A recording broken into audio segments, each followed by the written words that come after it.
Isa-isa. Yan ha. I-video ko to para nandito kitang kasama. Lahat ng lakad ko. Sinasabi mong ini-ignore kita.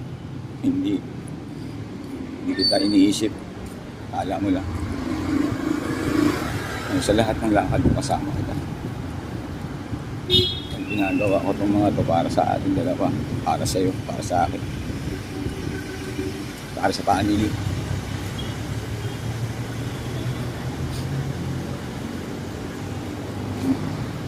Diba? Gaya nung work ako nun, diba? Kikita mo ako sa work, anong ginagawa ko, dapat ganun ka rin.